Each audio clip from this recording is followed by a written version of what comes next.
Halo Next Devers, balik lagi di Next Dev Talks bersama gue Armanda Geraldi. Dan kali ini, di episode kali ini sudah kedatangan satu tamu spesial. Ini berhubungan dengan startup pasti, berhubungan dengan community, gak salah lagi gitu ya. Di sini sudah kita kedatangan Bapak, dipanggilnya apa sih? Pak Made? Beli saja. Oh, Beli aja. Beli Imade Artana. Ya, itu Beli Made. Beli Made ya. Beli Made Artana ini Chief of Bali Startup Community. Ini kan memang yang namanya startup nggak mungkin lepas dari yang namanya community. Betul. Pastilah ya. Dan kita mungkin mau cerita-cerita sedikit lah. Di Bali ini apakah startup ini makin berkembang atau stagnan? Dan bagaimana peran community sebenarnya dalam dalam dunia startup ini? Ya Mas Aldi, secara umum di Bali sih startup pasti berkembang gitu ya. Ya secara kalau kita ngelihat saja belakangan ini banyak sekali orang-orang startup yang memilih untuk tinggal di Bali. Betul. Startup nasional maupun internasional. Betul. Nah kita di Balinya pasti harus menyiapkan diri. Ya. Nah akhirnya salah satu yang kita lakukan adalah menghidupkan ekosistemnya. Berupaya menghidupkan ekosistem startup lokal. Oke. Ya kita lakukan, ya melengkapi ekosistem yang tidak ada ini. Contohnya adalah komunitasnya nih, misalkan belum ada. Ya komunitasnya kita bikin karena komunitas ini salah satu komponen ekosistem yang sangat penting. Siap. Gitu. Berarti komunitas startupnya justru. Betul, komunitas startupnya. Kalau kita bisa kita lihat gitu lah ya, kadang-kadang kan startup ini butuh komunitas lain untuk mendukung startupnya. Misal gini, kalau misalnya kayak kita ngomongin let's say Fishgo gitu ya. Dia startup yang berhubungan dengan industri perikanan. Berarti dia butuh komunitas nelayan gitu. Nah, kalau ini lebih pada komunitas startupnya sendiri berarti ya. Kalau kita ngomongin Fishgo tadi, dia butuh ekosistem yang mendukung. Betul. Nah, kalau yang tadi ini adalah kita ngomongin komunitas sebagai bagian daripada ekosistem itu sendiri. Oke. Gitu. Jadi Fishgo pun dalam hal ini sebagai contoh itu dia perlu connect tuh dengan startup lain.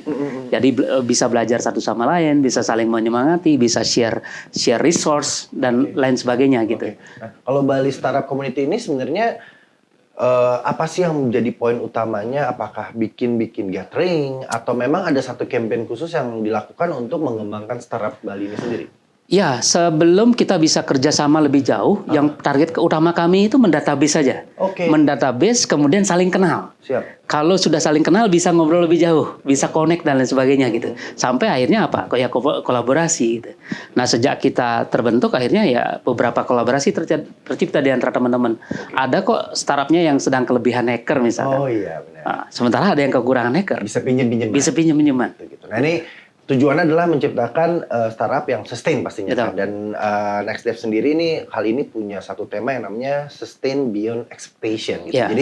Jadi gimana sustain tapi ini di luar tidak disangka-sangka gitu ya. Nah kalau ngeliat di Bali sendiri dari pengalamannya Pak Beli Made sendiri gitu, kira-kira startup yang akan berkembang tuh startup dalam bidang apa sih?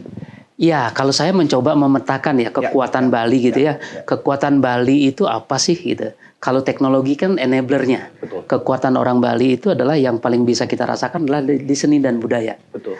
Makanya saya usulkan termasuk ke pemerintah daerah kita hidupkan satu stream khusus gitu. Yaitu yang kekuatannya ada di seni dan budaya. Mulai misalkan yang pertama, yang paling sedikit menggunakan teknologi, yang kuat menggunakan seni dan budaya, contohnya adalah desain grafis, ilustrasi digital, yang kayak NFT-an seperti itu, aset digital gitu ya, sedikit menggunakan teknologi. Kemudian naik lagi sedikit, sudah mulai semakin banyak menggunakan teknologi, tapi masih di seni. Yaitu apa? Animasi. Gitu ya. Animasi itu kan artnya kental banget tuh. Teknologinya tapi mulai udah banyak. Oke, naik satu lagi yang teknologinya lebih banyak. Yaitu apa? Industri games. Oh itu. Games itu artnya kental, tapi teknologinya juga udah mulai mendominasi gitu. Kemudian yang satu step berikutnya baru adalah software dev dan termasuk startup. Gitu. Betul. Nah tapi kalau yang menarik akhirnya itu kan yang tadi disebutin ya tadi animasi, desain grafis sampai nanti games itu kan sebenarnya banyak gitu ya masih dikuasai oleh quote unquote ya dari luar lah. Gitu ya. Bagaimana Beli Made gitu ya mendorong potensi lokal ini biar bisa jangan jangan dijajah lagi akhirnya gitu. Betul, betul. Nah, istilah dijajah itu betul Mas Aldi. Jadi karena di Bali ini sekarang memang pelaku startup dari luar, digital remote worker itu banyak banget gitu. Justru dari luar ya? Dari luar. Bahkan ekosistem mereka tuh lebih mature daripada ekosistem kita di lokal gitu. Lebih tahu, lebih knowledge-nya lebih bagus, kok ekosistemnya lebih terbentuk gitu. Nah, istilahnya tadi yang saya pinjam dari Mas Tama, masa mau dijajah lagi gitu. Betul. Kita di lokal ini harus jengah gitu ya, harus ada apa namanya ya, tekad gitu untuk tidak mau hanya menjadi penonton di tempat sendiri gitu ya. Saya yakin betul next itu dengan gig ekonomi ini sekarang di mana orang bisa memulai usaha ataupun bekerja dari mana saja, Bali ini akan menjadi daerah yang sangat digital. Nah, Bali sendiri orang-orangnya harus menyiapkan diri. Betul. Nah, dalam rangka menyiapkan diri gitu kan, itu kembali lagi behavior gitu dari teman-teman di Bali sendiri gitu. Kira-kira apa sih yang paling jadi challenging gitu terhadap masyarakat Bali untuk kita supaya tadi balik lagi tidak dijajah quote on quote ya gitu ya. Kita bisa bersaing lah dengan startup luar juga yang tinggalnya justru di Bali. Betul. Gitu. Justru kita punya kelemahan yang sangat mendasar yang membuat saya galau sebetulnya gitu. Kalau melihat digital competitiveness indexnya Bali itu sebetulnya bagus nomor 4 di Indonesia. Bahkan untuk infrastruktur digital kita nomor 2 di bawah Jakarta. Jadi di Bali ini hampir nggak ada blank spot. Itu koneksi internet kencang. Tapi yang menjadi kelemahan kita adalah itu tadi ketenaga kerjaan. Justru SDM-nya. SDM. Emang mungkin kalau Bali ya santai aja lah gitu ya di pinggir pantai gitu ya. Nyaman.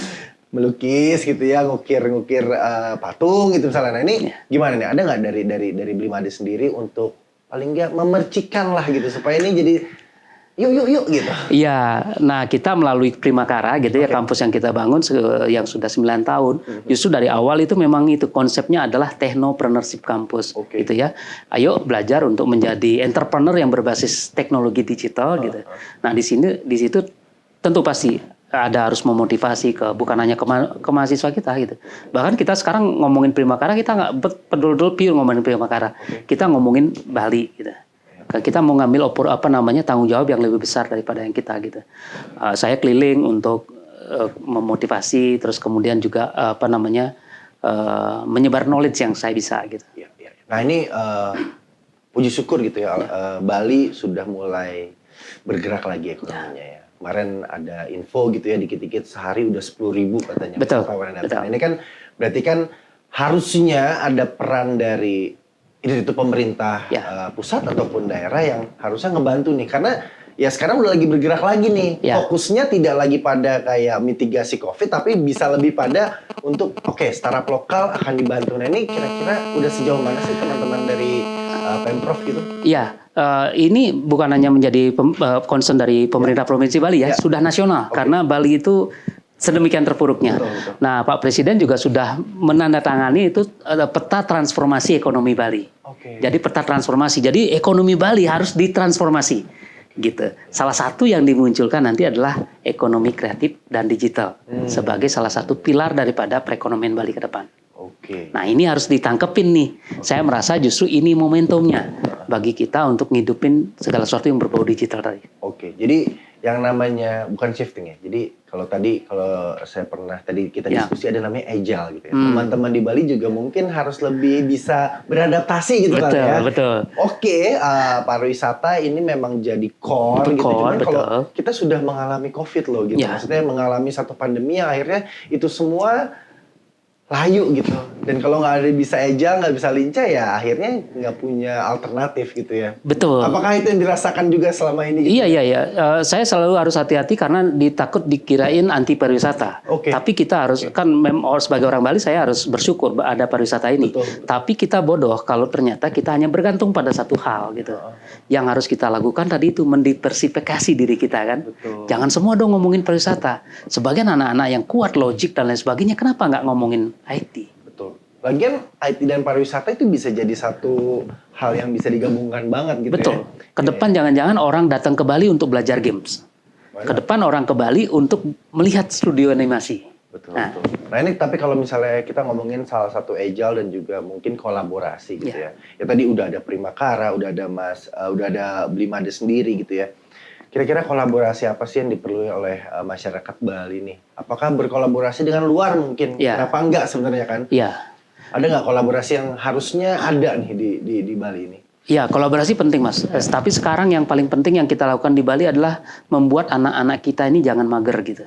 Jangan nyaman. Jadi belajar yuk gitu. Sama misalkan berbagai acara saya selalu bilang ngerti nggak ngerti datang aja deh. Mudeng nggak mudeng dengerin. Karena nanti itu sedikit banyak akan merubah kita. Nah ini saja dulu perubahan kultur yang kita butuhkan sehingga anak-anak kita lebih gerak. Betul. Next step-nya baru nanti kita ajarin yang lain, kolaborasi dan lain sebagainya. Gitu. Oke, kalau misalnya ada acara nggak dalam waktu dekat nih yang mungkin bisa mengundang teman-teman atau next dever gitu untuk datang lah paling nggak ya tadi ngerti nggak ngerti datangnya dulu gitu ya, kalau nggak ada yang bisa tanya ada nggak ke depannya nih? Ya, next step sudah pasti ya gitu. Nah, kita di Primakara punya Bali Startup Camp itu di bulan November. Itu open untuk publik gitu. Bali Startup Camp ini berlangsung 5 hari. Jadi dalam 5 hari itu kita diminta untuk merumuskan, membuat startup kita. Jadi diajarin step-stepnya, dibentuk kelompok dan sebagainya. Sampai dengan 5 hari ini prototipe-nya jadi. Jadi sampai jadi itu ya? Prototype. Ya, tentu mereka harus berproses lagi setelah itu. Oke, berarti nanti mereka yang daftar itu akan ada camp-nya gitu ya. Dalam beberapa saat nanti ujungnya akan menjadi prototipe. Betul. Nah, kadang ide itu banyak nih gitu. Kalau kayak tadi kita sempat ngobrol medical gitu, akhirnya dokter dipanggil gitu, atau ada ide-ide lain. Nah, cuma kalau sampai ide doang kan memang akhirnya ya udah ide gitu. Salah satu yang penting adalah mungkin yang dicari-cari adalah bagaimana mendapatkan funding gitu. Apakah Blimade juga mendorong ke sana gitu untuk mencarikan gitu? Iya, itu next step barangkali ya. Dan sekarang apalagi misalkan landscape-nya akan bergeser gitu. Jadi kita nggak bisa fokusnya ke funding. Fokus kita membuat usaha adalah targetnya apa? Gimana usaha kita bisa jalan? Ada ataupun nggak ada funding atau pendanaan dari luar gitu. Saya juga sering menyampaikan kita nggak harus menjadi ikan hiu di laut gitu. Kita menjadi ikan cupang di sungai kan juga boleh. Ikan cupang di sungai. Iya, artinya adalah nggak perlu menjadi startup yang luar tech company yang betul-betul besar. Bikin tech company yang bisa jalan untuk memenuhi kebutuhan daerah itu juga boleh. Kompetisinya tidak seberat yang itu gitu ya, tapi peluang hidupnya lebih tinggi dan impactnya mungkin lebih terasa. Contoh misalkan ada anak kita membuat sistem aplikasi untuk desa gitu. Di Bali ada berapa desa? Hampir 1.000 loh. Kalau yang di desa ini bayar kemudian ke mereka setiap tahun itu sekitar 10 juta satu desa. Saya bilang kalian cari 30% aja desa di Bali, kalian kaya. Benar juga sih. Apalagi potensi ya desa wisata gitu di Bali kan ya memang tempat wisata sebenarnya. Apalagi ini tadi alhamdulillah juga pandemi juga mudah-mudahan berlangsung baik gitu ya. Ekonomi udah mulai bergerak lagi, pariwisata bergerak lagi, dan mudah-mudahan industri startup di Bali juga udah mulai menggema lagi nih. Walaupun yang kita sebut winter ya, winter pasti akan berlalu gitu kan. Dimana mudah-mudahan teman-teman juga makin gigih nih dengan adanya Blimade, harusnya juga bisa memercikkan energi lagi nih ya. Mungkin terakhir untuk closing statement dari Pak Made, silakan.